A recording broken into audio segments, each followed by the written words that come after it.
अच्छा, देखिए ऐसा है कि हमारे जो ऑडियंस हैं, मेरे ख़्याल से वो खुद अब बहुत एजुकेटेड और वेल ट्रेन्ड ऑडियंस हैं। मैं बायोलॉजिकल एवोल्यूशन के सब्जेक्ट में पिछले 4-5 साल से हम लोग भी इनके साथ टाइम लगा रहे हैं और हम खुद लर्निंग के प्रोसेस में हैं कंटीन्यूअस। तो मेरे ख़्याल से ये हमारे ऑडियंस तो बहुत अच्छे तरीके से ये कॉन्सेप्ट समझते हैं क्योंकि इतनी दफ़ा ये बातें हो चुकी हैं। लेकिन अगेन रेपिटिशन इम्पोर्टेंट है क्योंकि ऐसा हमेशा होता है कि बहुत सारे लोग ऐसे भी होते हैं, जो कि अभी शुरू हो रहे होते हैं इन मौज़ूआत के बारे में पढ़ने के अमल में अभी कदम रख रहे होते हैं। तो बहुत सारे ऐसे भी होते हैं जो कि आपकी बात पहली दफ़ा सुन रहे होते हैं। तो जहाँ तक ताल्लुक है इस सवाल का कि एवोल्यूशन में रैंडमनेस का क्या किरदार है, तो in a nutshell randomness is the central player in evolution. वो एक मरकज़ी किरदार है, सेंट्रल रोल है रैंडमनेस का। लेकिन जब हम रैंडमनेस की बात करते हैं, तो उसको आम इंसान ये समझने लगता है कि रैंडमनेस से मुराद ये है कि हर चीज़ जैसे इक्वली लाइकली है, कि जैसे तमाम म्यूटेशंस जो हैं, जो कि वैरायटी जनरेट करने का एक रास्ता है, सिर्फ पॉइंट म्यूटेशंस हम कई बार डिस्कस कर चुके हैं, वो अकेला रास्ता नहीं है वेरिएशन का और कई रास्ते हैं। मगर जब भी रैंडमनेस की बात हो रही होती है, तो ये बात नहीं हो रही होती कि हर किस्म की म्यूटेशन जो है वो इक्वली लाइकली है, कि हर एक का बराबर चांस है। बात ये हो रही होती है कि वो जो म्यूटेशंस हैं, वो उन्होंने जो जेनेटिक फिटनेस या जो फिटनेस एडवांटेज उस ऑर्गेनिज्म को देना है, उसके हिसाब से वो रैंडम और इंडिपेंडेंट है। और इसका बहुत सबूत है। आपके पास पुराने एक्सपेरिमेंट्स हैं, नए एक्सपेरिमेंट्स हैं, जो कि बार-बार यही साबित करते हैं कि जो वेरिएशन है, यानी जो म्यूटेशंस हैं, वो जो सर्वाइवल एडवांटेज वो जो कन्फर कर रहे हैं, उसके हिसाब से वो बिल्कुल रैंडम है, इंडिपेंडेंट है। हाँ, ऐसा ज़रूर आपको पता लगता है कि एक इंसानी जीनोम या किसी भी ऑर्गेनिज्म का जो डीएनए के डिफरेंट पोर्शंस जो हैं, उनमें डिफरेंट म्यूटेशन रेट्स हो सकते हैं। उनमें जो आपके एरर करेक्टिंग एंजाइम्स हैं, हम अक्सर आपको बताते हैं कि हर डीएनए की कॉपीइंग के दौरान एरर होते हैं, गलतियाँ होती हैं और उन गलतियों को दोबारा से ठीक करने के लिए भी आपके एंजाइम्स हैं जो इवॉल्व किए हुए हैं, वो खुद एवोल्यूशन के ज़रिए इवॉल्व किए हुए हैं।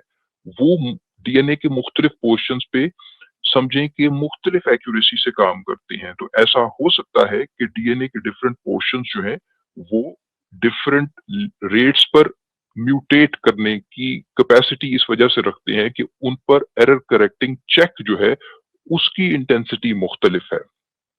और ये भी बात होती है कि क्या जो बहुत क्रूशियल एरियाज़ हैं, वो खुद एवोल्यूशनरीली ऐसे इवॉल्व हुए हैं कि वहाँ पर चूँकि उनको लूज़ करना, उस फंक्शनैलिटी को लूज़ करना बहुत कॉस्टली है, तो वहाँ पर एरर करेक्टिंग एंजाइम्स का चेक और ज़्यादा इंटेंस हो, इस पर भी बात होती है, गरचे ये एक डिबेटेबल बात है।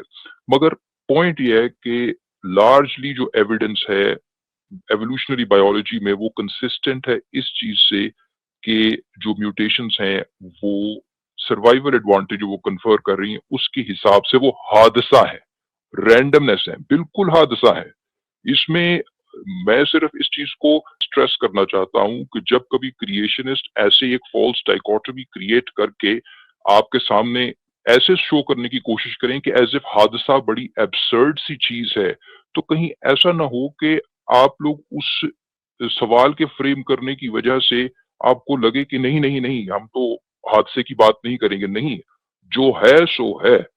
जो आपको रियलिटी और एविडेंस बता रहा है, आपको जितना एब्सर्ड लगे, अचंभा लगे, वो आपको मानना पड़ेगा और हम उसको आपको लॉजिकली एक्सप्लेन भी करेंगे कि क्या किसकी वजह से जो हादसा है, उसके अंदर ये कैपेसिटी आती है कि हादसे के ज़रिए आपके सामने ऑर्गेनिज़म्स कैसे इवॉल्व करते हैं, जब हादसा नेचुरल सिलेक्शन के साथ इन 2 चीज़ों को आप जोड़ते हैं। और नेचुरल सिलेक्शन का मुराद भी ये नहीं कि कोई बैठा हुआ है और किसी चीज़ को सिलेक्ट कर रहा है या रिजेक्ट कर रहा है। जो यूनिवर्स है, इसके अंदर आप ये समझें कि अभी असल में ये नेचुरल सिलेक्शन ओमनीपोटेंस का की नफ़ी है कि यूनिवर्स में सब कुछ नहीं हो सकता। ओमनीपोटेंस का तो मतलब होता है ओमनीपोटेंट सोर्स का अगर इसके पीछे हो कि जी हर सब सब काम हो सकते हैं। लेकिन ये कि यूनिवर्स में आपको कंस्ट्रेंट्स नज़र आती हैं, कुछ चीज़ें हो सकती हैं, कुछ नहीं हो सकती, ठीक है? ये दरअसल ओमनीपोटेंस की नफ़ी है। तो कुछ वैराइटीज़ जो बहुतात में बन जाती हैं, वो वेरिएशन के ज़रिए वो सर्वाइव कर सकती हैं, कुछ नहीं कर सकती क्योंकि यूनिवर्स ऐसी है कि उसमें हर चीज़ नहीं सर्वाइव कर सकती। उसमें हर चीज़ के पास वो चीज़ नहीं है whatever it takes to persist and prolong. तो वरना अगर ओमनीपोटेंस होती तो वो तो हर चीज़ ही को ये सलाहियत मिल सकती है ना कि हर वैरायटी के पास ये सलाहियत है कि वो एग्ज़िस्ट कर सकती है क्योंकि ओमनीपोटेंट सोर्स तो कुछ भी कर सकता है। लेकिन चूँकि पीछे ओमनीपोटेंस नहीं है, इसी वजह से आपको यूनिवर्स में कंस्ट्रेंट्स नज़र आती हैं कि कुछ चीज़ें हो सकती हैं और कुछ नहीं हो सकती, ऐसे है ज जैसे है। तो लेकिन ये जो इतनी बड़ी तादाद में आपके पास जो वेरिएंट्स बन जाते हैं और फिर ज़ाया हो जाते हैं, रिजेक्ट हो जाते हैं, जो ट्रायल एंड एरर है, वो एक सेंट्रल चीज़ है कि वेरिएंट्स जनरेट हो रहे हैं। क्यों जनरेट हो रहे हैं? क्योंकि एग्ज़ैक्ट कॉपी करना कंस्ट्रेंट्स के मुताबिक मुश्किल है। कोई आपके पास ऐसी सोर्स नहीं बैठी हुई, जो कि आपको परफेक्ट फोटोकॉपी और ज़ेरॉक्स मशीन से चीज़ों की कॉपी करके दे सके।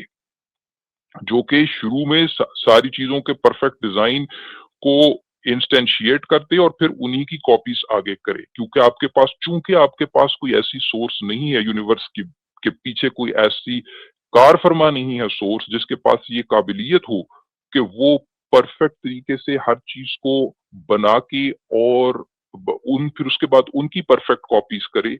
इसी वजह से आपकी एग्ज़ैक्ट रेप्लिकाज़ नहीं बन पाते और वैरायटी होती है। और चूँकि यूनिवर्स में हर चीज़ नहीं एग्ज़िस्ट कर सकती क्योंकि पीछे ओमनीपोटेंस नहीं है। कुछ ओमनीपोटेंस सस्टेनर नहीं है जो हर चीज़ को सस्टेन कर देगा। लिहाज़ा कुछ चीज़ें सर्वाइव कर पाएँगी और कुछ चीज़ें सर्वाइव नहीं कर पाएँगी। और ये कि बहुत ज़्यादा जो वेरिएंट्स हैं, वो जनरेट होते हैं, लेकिन उसके बाद वो ज़ाया होते हैं। इसको हादसा ना कहें तो और क्या कहें? हाँ, उनका एलिमिनेट हो जाना जो इस यूनिवर्स में चीज़ें आगे सर्वाइव कर सकती हैं और जो नहीं कर सकती, वो एक नॉन रैंडम प्रोसेस है। लेकिन ये कि random with respect to their capability to survive and reproduce, वो बहुत सारी चीज़ें, ज़्यादातर चीज़ें तो एक्सटिंक्ट ही होती हैं। वो जनरेट होती हैं वेरिएशंस, उसके बाद जिस तरह वो जो फ़िल्ट्रेशन का प्रोसेस है, ये भी कोई फ़िल्टर नहीं पड़ा हुआ। यूनिवर्स के अंदर कुछ चीज़ें एग्ज़िस्ट कर सकती हैं, कुछ चीज़ें नहीं एग्ज़िस्ट कर सकती, जिसको हम अपनी इंसानी कन्वीनियंस के लिए फ़िल्टर या नेचुरल सिलेक्शन का नाम देते हैं। तो इम्पोर्टेंट बात ये है कि बला का हादसा, यानी हादसा कोई छोटा हादसा भी नहीं, बला के लेवल के हादसात हैं। हादसे की का एक इंतहाई दर्जे पर हादसा, मगर उसके बाद यूनिवर्स की जो कंस्ट्रेंट्स हैं नेचुरल सिलेक्शन के ज़रिए वो जो हादसाती तौर पर चीज़ें वजूद में आई हैं, उनका वजूद बरकरार रखना यूनिवर्स की कंस्ट्रेंट्स के मुताबिक चूँकि मुमकिन नहीं है, तो वो गैर हादसाती बुनियाद पर ख़त्म हो जाती हैं और वो वैराइटीज़ जो कि वजूद में हादसाती तौर पर आई थी, वो गैर मगर उनके पास वो प्रॉपर्टीज़ हैं जो कि वो सर्वाइव करने के लिए दरकार हैं, वो गैर हादसाती तौर पर जो हादसाती तौर पर वजूद में आई हैं, वो आगे जा सकती हैं। हर जगह आपको हादसे की इम्पोर्टेंस को स्ट्रेस करना है। कोई आपको अगर क्रिएशनिस्ट आकर कहता है और आपको लगता है कि वो आप पर ये इल्ज़ाम लगाने की कोशिश कर रहा है कि एथियस्ट तो ये मानते हैं कि ये हादसे के तौर पर ये ऑर्गेनिज़म्स जो हैं और लाइफ़ की कॉम्प्लेक्सिटी और डाइवर्सिटी वजूद में आई है, तो इसको जो अपैरेंटली क्योंकि हम जिस लेवल पर इवॉल्व किए हैं, हमारा माइंड इस चीज़ को थोड़ा-सा एब्सर्ड हादसे को एब्सर्ड के तौर पर परसीव करता है। तो इसकी उस अपैरेंट एब्सर्डिटी से हादसे के पॉइंट से पीछे हटने की ज़रूरत नहीं है क्योंकि वो सच्चाई और एविडेंस पर मबनी है। तो एक इसी ये मेरा सबसे बड़ा स्ट्रेस ये है कि ऑनेस्टी के साथ, साइंटिफिक इंटेग्रिटी के साथ, इंटेलेक्चुअल ऑनेस्टी के साथ जो आपको हादसा नज़र आ रहा है, उसको हादसा कहने की जुर्रत होनी चाहिए, चाहे वो क्रिएशनिस्ट हैं या चाहे कोई और। अगर आपको अपैरेंटली कोई चीज़ एब्सर्ड लग रही है, उस एब्सर्डिटी की दरबार में आप सच्चाई को कुर्बान न करें, ठीक है? ये क्या कहते हैं, मेरी पहली तो रिकमेंडेशन ये है।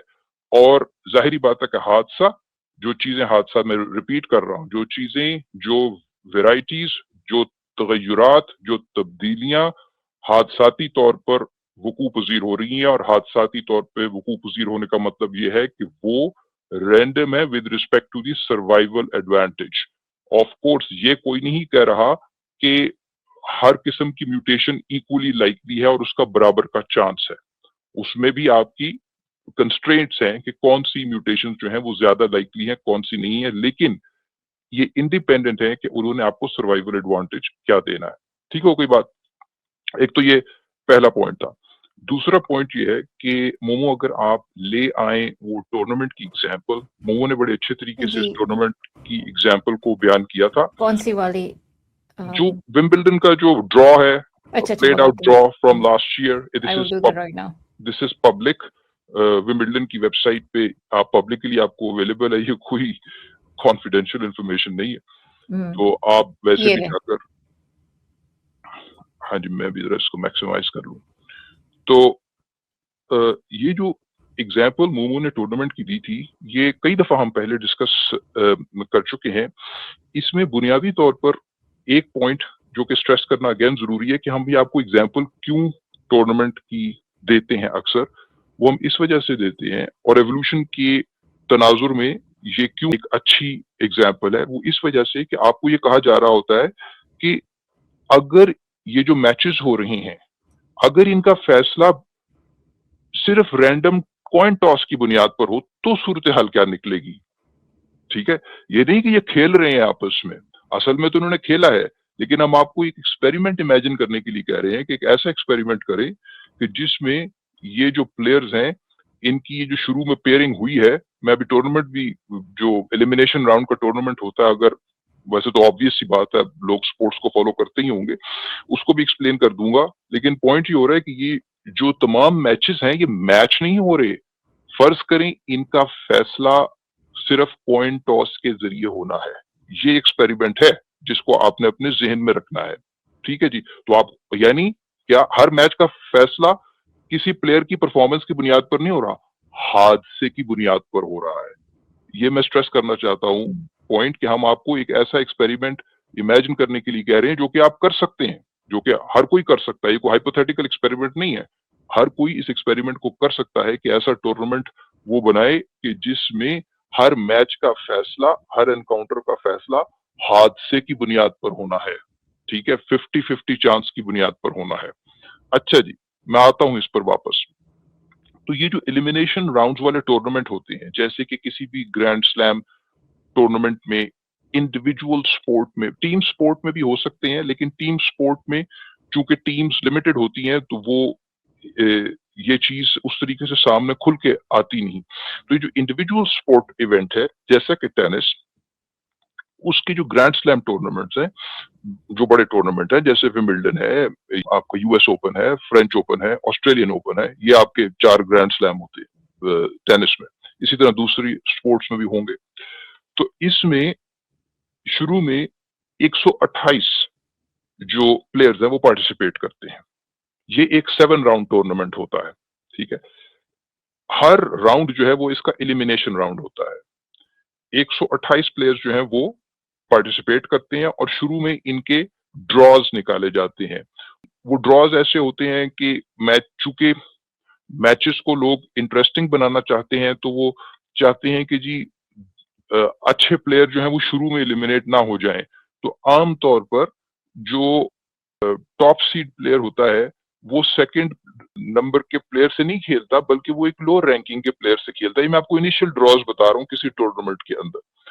इनको ड्रॉज बोलते हैं कि जी किसका मैच शुरू में पहले राउंड में किसका मैच किसके साथ होगा। ठीक है जी। अच्छा जी, अब चूंकि 128 प्लेयर्स शुरू में पार्टिसिपेट करते हैं, तो आपके 64 मैचेस होंगे, 64 मैचेस होंगे, हाफ 128 का जो हाफ है। तो क्या होगा कि पहले राउंड में, जो फर्स्ट राउंड के बाद जो लोग सेकंड राउंड में जाएंगे, वो 64 लोग एलिमिनेट हो जाएंगे और 64 आगे जाएंगे। फिर उनकी पेयरिंग होगी जो एक एक करके जीते हैं इससे।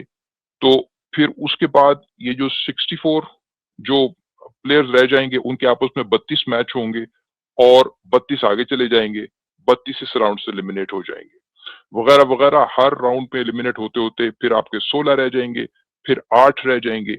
जब 8 रह जाते हैं, वो उसको आपका जो आपको नजर आ रहा होगा ऊपर लिखा हुआ first round, second round, third round, fourth round, तो जो आपका फिफ्थ राउंड है उसको क्वार्टर फाइनल्स राउंड कहते हैं, क्योंकि पीछे 8 प्लेयर रह जाते हैं और उनके फिर 4 क्वार्टर फाइनल होते हैं, लेकिन ये क्वार्टर फाइनल दरअसल फिफ्थ राउंड है।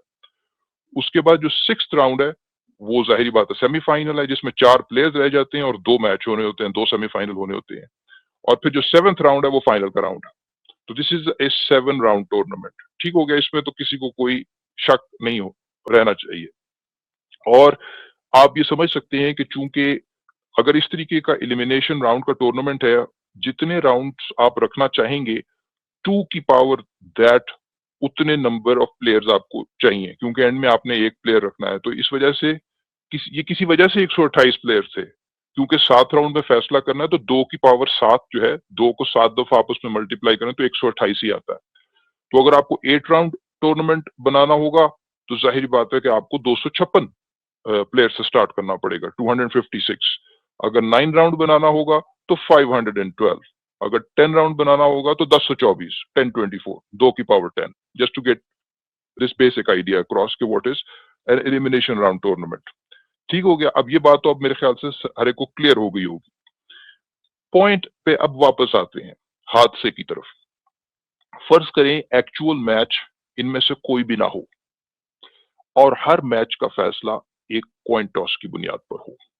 ठीक है, तो जो भी टॉस जीतेगा वो अगले राउंड पे जाएगा। ठीक है, अब क्या होगा कि इस तरीके से जो प्लेयर्स हैं वो अगले राउंड में प्रोसीड करते चले जाएंगे। तो आप जरा ये सोचिए कि जो प्लेयर जीतेगा, एंड में एक कोई ना कोई प्लेयर होगा जो जीतेगा, वो कौन होगा? वो होगा जिसने 7 टॉसेस लगातार कंसेक्यूटिवली जीते होंगे। वैसे आपको लगेगा कि लगातार 7 टॉसेस जीतना एक हाईली अनलाइकली काम है। ठीक है जी, मगर क्या कहती हैं, इस टूर्नामेंट के आखिर में जो जीतेगा वो वही होगा जिसने रैंडम जो इवेंट है, जो रैंडम हादसाती, टॉस जीतना एक हादसाती अमल है, वो लगातार वो ये सारे हादसात उसके साथ होते रहे एक प्लेयर के साथ। ठीक है, 7 लगातार दफा उसके साथ ये हादसात हुए। अगर 10 राउंड का टूर्नामेंट है, ऑफ कोर्स आप 10 राउंड का टूर्नामेंट करा दें, आप जितने मर्जी राउंड का टूर्नामेंट करा दें, और उसमें ये प्रोबेबिलिटी कम से कम तर होती जाएगी, क्योंकि आप समझ रहे हैं कि अगर टॉस जीतने की प्रोबेबिलिटी उसकी 1/2 है, हाफ है, तो 7 दफा लगातार जीतने का मतलब ये है कि आपने हाफ को 7 दफा मल्टीप्लाई करना है। अगर 10 राउंड का टूर्नामेंट आप बना देंगे तो हाफ को आपस में 10 दफा मल्टीप्लाई करना है। ठीक है, उसकी अब हम आगे आपको दिखाएंगे अभी थोड़ी देर में कि उसकी प्रोबेबिलिटीज क्या बनती। लेकिन एक बात आप समझ गए हैं, ये जो हादसात हैं, जो कि वाकई बड़े अनलाइकली हैं कि 10 दफा लगातार ये हादसा ही होता जाए कि आप 10 दफा लगातार टॉस जीत जाएं। बहुत एक अचंभे की बात होगी, एक हाईली अनलाइकली इवेंट होगा। मगर जब आप इसको टूर्नामेंट की सेटिंग में रखेंगे, आपको पता है जो जीतेगा वो वही होगा जिसने 10 दफा टॉस जीते होंगे। और आप ऐसा टूर्नामेंट करा के देख लें, आपको ऐसा ऐसा बीच में से प्लेयर निकल आएगा जो 10 दफा क्या कहते हैं टॉस लगातार जीतेगा। मोर इम्पोर्टेंटली, ना सिर्फ ये कि ऐसा प्लेयर निकलेगा कि जिसने 10 टॉस जीते होंगे, जब फाइनल में जो 2 प्लेयर पहुंच रहे हैं वो दोनों 9-9 टॉसेस जीते होंगे तो फाइनल में पहुंचे होंगे ना। तो आपके पास variety of varying levels of winning the random tosses वो भी जनरेट हो रही है इसके जरिए। इस बात को भी गौर करें, ये भी एक बहुत इंपॉर्टेंट पॉइंट है कि 2 लोग ऐसे हैं जो 9 टॉस जीते थे, उनमें से एक वो है जो 10वां टॉस जीतेगा। इसी तरीके से 8 टॉस जीतने वाले कितने लोग थे लगातार? वो 4 लोग थे जो सेमीफाइनल में पहुंचे थे। ठीक है, करते जाए, यानी बेसिकली आपके पास वैरायटी पैदा हो रही है। डिग्री ऑफ, अगर इसको मैं कहूं कि degree of winning consecutive tosses, उसकी मुख्तलिफ किस्म की आपके पास वैरायटियां हादसाती तौर पर ज़ुहूर पज़ीर हो रही है। हादसे के तौर पर जब आपस में नेचुरल सिलेक्शन क्या है कि एलिमिनेशन होना, elimination round is the natural selection part, कि फिल्ट्रेशन हो रही है, लेकिन वो अभी प्योर आप समझें कि इसका हमने प्लेयर की कैपेसिटी से भी ताल्लुक नहीं रखा, जोड़ा, ठीक है, यानी कि प्लेयर की फिटनेस एडवांटेज कुछ नहीं, क्या कहते हैं, बीच में लेकर ही नहीं आए बात को, प्योर हादसे के तौर पर ऐसा हो जाएगा कि ऐसा प्लेयर इमर्ज करेगा जो कि 10 दफा लगातार टॉस जीत कर आगे पहुंचा है। अब मोमो आपको एक कर्व दिखाएंगी, मैं आपके सामने उस कर्व को एक्सप्लेन करता हूं कि क्या मामला है। जो सेकंड कर्व है ना, जो जिसकी एक राइजिंग डिस्ट्रीब्यूशन है, वो लेकर आए, फिर मैं उसको एक्सप्लेन करता हूँ। अच्छा। ये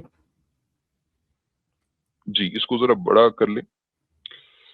अच्छा जी, ऐसा है कि ये एक सिमुलेशन का रिजल्ट है। सिमुलेशन क्या है कि एक स्टेप पीछे चली जाएंगी तो आपको एक्स एक्सिस और वाई एक्सिस नजर आते रहेंगे। हाँ जी, सिमुलेशन किस चीज की है कि अगर टूर्नामेंट ना होता और एलिमिनेशन राउंड्स ना होते, तो उस सूरत में एक्स एक्सिस पर आ रहे हैं नंबर ऑफ टॉसेस। देखें कि 10 टॉस लगातार जीतना, कि आपको 10 टॉस ही चाहिए हो 10 टॉसेस जीतने के लिए। ज़ाहिर बात है 9 टॉसेस में 10 टॉस तो जीते नहीं जा सकते। तो ज़ाहिर बात है कि minimum number of tosses which are required to win n tosses, वो n ही है। n दफा कॉइन को टॉस करेंगे तो n दफा आने का कोई चांस है। वो है 1/2 की पावर 10 इस सूरत में, ठीक है। जो आपको इस एक्स एक्सिस पर जो जीरो नजर आ रहा है ना, लेफ्ट साइड पर, लेफ्ट मोस्ट पे, वो दरअसल जीरो नहीं है। वो चूंकि ये जिस स्केल पर ये प्लॉट हुआ है उस पर वो बिल्कुल 7 लग रहा है, वो दरअसल 10 है, क्योंकि 10 से पीछे तो प्रोबेबिलिटी 0 है उसकी, कि जी 10 टॉसेस आने की। तो 10 टॉसेस पर 10 टॉस जीतने की प्रोबेबिलिटी जो है वो आपकी बहुत छोटी है। वो 1/1024 है, यानी 1/1024 है, जो कि आपकी शायद 0.0 वो समथिंग परसेंट 97 बनेगी। हाँ, समथिंग। 0.0097, जो वो आपको लग रहा है कि तकरीबन जीरो है। जो वाई एक्सिस भी आपको जो जीरो लग रहा है ना, चूंकि वो बहुत छोटी है, इस वजह से इस प्लॉट में ये आपको नजर आ रहा है। अब आप समझिए कि 11 तक एक एक टॉस मैंने और दे दिया, तो आपके पास उसमें अगर आप 11 टॉस कर रहे हैं तो उसमें आपकी प्रोबेबिलिटी थोड़ी सी बढ़ जाएगी, कि हो सकता है कि आप पहले 10 में 10 के 10 हो जाएं, हो सकता है कि दूसरे जो 10 है, यानी कि 2 से लेकर 11 तक में, उसमें हो जाए। तो अगर हम प्योरली चांस की बेसिस पे, जिसमें कोई आपकी वो नहीं है, जिसे कहते हैं एलिमिनेशन नहीं है, कोई टूर्नामेंट नहीं सेटअप किया हुआ, तो आप ये समझें कि अगर मैं आपको अलाउ करूं कि 5000 टॉसेस कर सकते हैं आप, तो 5000 के ऊपर आप देखें, ऊपर तक जाएं तो तकरीबन 87.87 मैं अंदाजे से पढ़ रहा हूं, ठीक है, कि आप 5000 के ऊपर एक वर्टिकल लाइन इमेजिन करें और देखें कि वो कर्व को कहाँ काट रही है, तो तकरीबन 85 से 0.85 से थोड़ा सा ऊपर लग रहा है मुझे, ठीक है, तो 0.87 समझ लें।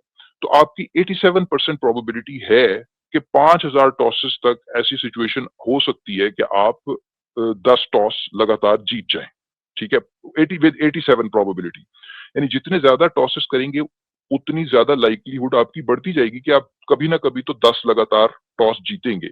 इसी तरीके से अगर 2500 टॉसेस करें, अगर आप इसको मैं सेंटर में से देखूं, तो वो तकरीबन जाकर वो 54.5 और 6 के दरमियान कहीं लाइन जा रही है अंदाजन, ठीक है जी। तो जिसका मतलब ये कि 2500 टॉसेस में तकरीबन 50% प्रोबेबिलिटी है कि आप 10 लगातार टॉसेस जीतेंगे। Eventually in the long run, जितने ज्यादा क्या कहते हैं आप टॉसेस करते जाएंगे, कभी ना कभी तो आपके 10 टॉसेस लगातार होने की प्रोबेबिलिटी बढ़ती जाएगी। Eventually it will hit 1। However 1 तक पहुंचने में आप देखें कि 1 के करीब अप्रोच करने में, इस केस में आपको लग रहा है कि शायद 15,000 टॉसेस इवेंचुअली दरकार है उस प्रोबेबिलिटी ऑफ 1 को के करीब पहुंचने में, ठीक है जी। 15,000 के करीब अगर मैं समझूं, वैसे तो 10,000 पे भी काफी ज्यादा है प्रोबेबिलिटी, लेकिन गारंटी तो इसमें भी नहीं है। आप ये समझे कि 15,000 में भी गारंटी नहीं है। लेकिन जब आप टूर्नामेंट सेट करते हैं, टॉसेस की का जिस हद तक वो हादसाती हैं टॉस करना, वो नेचर नहीं बदली। मगर अब आपको पता है कि अब एक बंदा गारंटीड ऐसा होगा, जो कि ऐसा होगा जो 10 टॉस लगातार जीता होगा।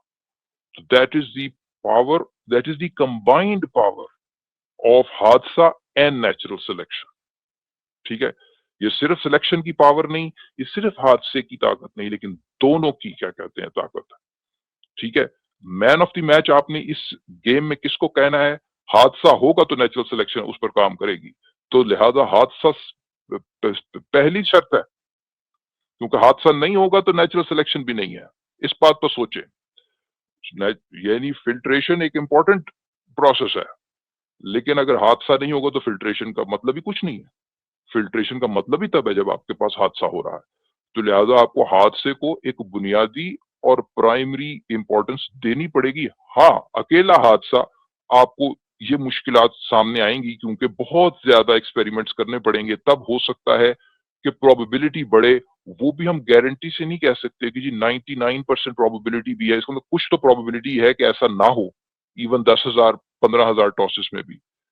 लेकिन जब इस हादसे को आप नेचुरल सिलेक्शन के साथ जोड़ेंगे, यानी एलिमिनेशन राउंड ऑफ टूर्नामेंट में डालेंगे, फिर आप गारंटीड है कि एक बंदा ऐसा निकलेगा, एक प्लेयर ऐसा होगा जो 10 लगातार टॉसेस जीतेगा। एक ऐसा निकलेगा जिसके 9 टॉसेस होंगे। ठीक है, 8 वाले भी होंगे, 7 वाले भी होंगे।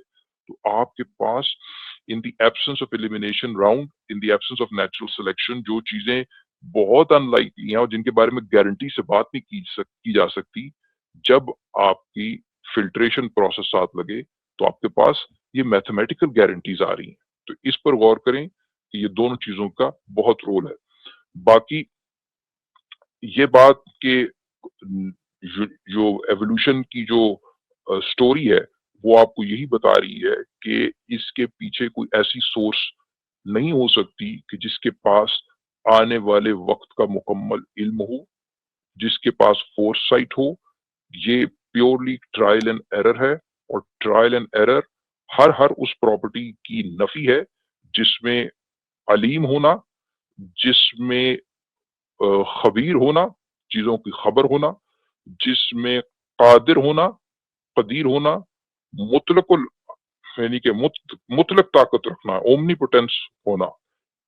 एवोल्यूशन की का जो एविडेंस है उसमें हर हर जो उसकी प्रॉपर्टी है, वो इन तमाम एट्रीब्यूट्स की खुली और खुली नफी है। एलानिया नफी करता है एवोल्यूशन का प्रोसेस, ओमनीपोटेंस की आइडिया की, अ, आपके ओमनीसियंस के आइडिया की। ठीक है, और ओमनी बेनेवलेंस की आइडिया की तो बिल्कुल ही करता है। ठीक है, जो 3 ओज है ना, द 3 ओमनीज, ओमनी पोटेंस, आपकी ओमनीसियंस, ओमनीपोटेंस मुकम्मल ताकत रखना, उसकी नफी करता है। आपकी ओमनीसियंस मुकम्मल इल्म रखना, उसकी नफी करता है ये। ओमनी बेनेवलेंस मुकम्मल तौर पर गुडनेस रखना, वो गुडनेस गर्चे एक कॉन्स्ट्रक्ट तब है जब आपके पास सफरिंग एंटिटीज मौजूद हैं, तो उसके कॉन्टेक्स्ट में आप वो ओमनी बेनेवलेंस और मलेवलेंस या बेनेवलेंस का आप फैसला कर सकते हैं। लेकिन जैसा कि हम आपको कई एग्जांपल्स देते हैं कि जहां पर आपके पास, जो अभी मोमो ने थोड़ी देर पहले आपके सामने बात की थी, ऑटो इम्यून डिसऑर्डर्स की, यानी वही चीजें जो कि आप एवोल्यूशनरीली इवॉल्व हुई हैं आपको डिफेंस देने के लिए, जो इम्यून सिस्टम आपका डिफेंस सिस्टम है, वो ही जब ओवर ड्राइव में जाती हैं तो बॉडी को खुद ही क्या कहते हैं अटैक कर देती हैं, बॉडी के ऊपर खुद ही अटैक कर देती हैं। और आप अक्सर क्या कहती हैं, मतलब हर हर auto immune over drive system जिसमें आपका इम्यून सिस्टम ओवर रिएक्ट करके आपकी बॉडी की सिस्टम्स को डैमेज करने लगता है, वो एक फॉल्स पॉजिटिव है, और वो ओमनी बेनेवलेंस के साथ नहीं क्या कहते हैं जा सकता। ठीक है, तो जो तीनों ओज हैं, जो तारीखी तौर पर एक गॉड की प्रॉपर्टीज हैं, एवोल्यूशन उनकी एलानिया नफी करती है, एलानिया उनके खिलाफ सबूत देती है। लिहाजा ये कंफ्यूजन आपके दिमाग में दो राय नहीं रहनी चाहिए कि किसी तरीके से इन चीजों को घुमा फिरा के आप कुछ रोमांटिसाइज करके कि भी एवोल्यूशन का प्रोसेस को बड़ा इंतहाई खूबसूरत है, उसमें ट्रायल एंड एरर है, जिसकी वजह से ये डाइवर्सिटीज हो रही हैं, खुद ही सब कुछ ये होता रहेगा। हाँ, ये सारी प्रॉपर्टीज हैं, खुद ही सब कुछ होता रहेगा। और हम अगेन किसी प्रोसेस की साथ हमारी को बहुत ज्यादा वाबस्तगी नहीं है। हम एवोल्यूशन की आइडिया की और एवोल्यूशन के प्रोसेस की इस वजह से क्या कहते हैं इतनी ज्यादा तरवीज करते हैं, क्योंकि ये एक तो नजर आ रहा है, उसका एविडेंस है, ट्रूथ के साथ अलाइंड है, नंबर वन। नंबर टू, ये बेस्ट एक्सप्लेनेशन है आपके पास जितनी लाइफ में ऑर्गेनिजम्स में जो जो आपको कैरेक्टरिस्टिक्स नजर आ रही है, इसमें उनमें अगर आपको बड़ी शार्प किस्म की अपने एनवायरनमेंट के साथ एडेप्टेशन नजर आ रही हैं, वो उस चीज को भी एक्सप्लेन करता है एवोल्यूशन। और अगर आपको बिल्कुल ब्लंडर्स नजर आ रहे हैं, लाइक आपके इम्यून सिस्टम का ओवरड्राइव में जाना और खुद ही अपनी बॉडी को मार देना। अभी कोविड को तो ज्यादा देर नहीं गुजरी, आपको याद ही होगा कि साइटोकाइन स्टॉर्म्स का कितना जिक्र होता था। साइटोकाइन वो सेल्स हैं जो कि आपके इम्यून सिस्टम के ही की पैदावार है, लेकिन वो उल्टा बॉडी को ऊपर उल्टा हमला कर देते हैं बॉडी पर, ठीक है। तो वो साइटोकाइन स्टॉर्म उनको कहते हैं। जब कभी इम्यून डिसऑर्डर्स होते हैं तो अक्सर औकात जो स्टीरॉइड दिए जाते हैं वो क्या होते हैं, वो क्यों आपको रिलीफ देते हैं, मतलब वो हतमी हतमी इलाज तो वो भी नहीं है, लेकिन वो आपको रिलीफ क्यों देते हैं? इम्यूनोसप्रेसेंट्स होते हैं नहीं? इम्यूनोसप्रेसेंट्स होते हैं। इसी लफ्ज के अंदर ये बात पोशीदा है, इम्यूनोसप्रेसेंट, कि आपको अपने ही इम्यून सिस्टम को सप्रेस करने की, रोकने की, उसकी फंक्शनैलिटी को लिमिट जब करते हैं तो आपको वो टेम्परेरी तौर पर सिम्टोमेटिक रिलीफ देते हैं। इसका मतलब है कि मैं आम ऑडियंस के लिए ये बात वाज़ेह कर रहा हूँ कि आपको ये पता लगे कि ऑटो इम्यून डिसऑर्डर दरअसल आपके इम्यून सिस्टम की मिसफायरिंग है। उस मिसफायरिंग को काबू करने के लिए इम्यूनोसप्रेसेंट दिए जाते हैं। तो एवोल्यूशन इन चीजों को भी एक्सप्लेन करती है, क्योंकि वो जो ओवर रिएक्शन है उसके पास ये इल्म नहीं है कि बॉडी के ऊपर एक्चुअली बहुत बड़ा अटैक हो गया है, या कि ये एक सिर्फ अब फॉल्स पॉजिटिव एलिसिट होने लगा है। ये आपके पास इम्यून सिस्टम का ओवरड्राइव में जाना, आपके पास ये खुली खुली दलील है कि ये जो ऑर्गेनिज्म और लाइफ की जो फॉर्म्स हैं, इनके पीछे कोई इल्म रखने वाली ताकत नहीं हो सकती, क्योंकि फॉल्स पॉजिटिव अपने अंदर एक अलीबो खबीर के तसव्वुर की बुनियादी सतह पर नफी है। आप समझ रहे हैं फॉल्स पॉजिटिव और मिसफायरिंग कि उसको ये, चूंकि ऑन एवरेज एवोल्यूशनरी टाइम में हिस्टोरिकली इस तरह की जो इन्वेजन जो हो या इस तरह के जो मार्कर्स हैं जिनके रिस्पॉन्स में आपका इम्यून सिस्टम ओवरड्राइव में जा रहा है, वो आपको नुकसान देते थे।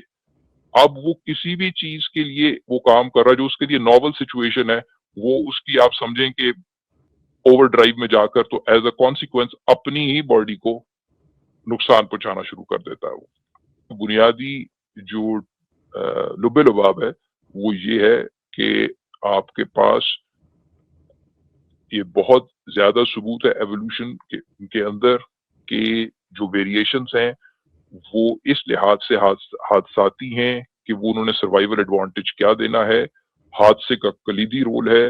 हाँ, हादसा जब एक फिल्ट्रेशन के साथ कंबाइन होता है तो उसके अंदर ये कैपेसिटी आती है कि वो उस तरह के ऑर्गेनिजम्स को रहने देगा जिनमें ये कैपेसिटी है कि जो कि एनवायरनमेंट के साथ अडेप्ट किए हुए हैं और सरवाइव कर सकते हैं।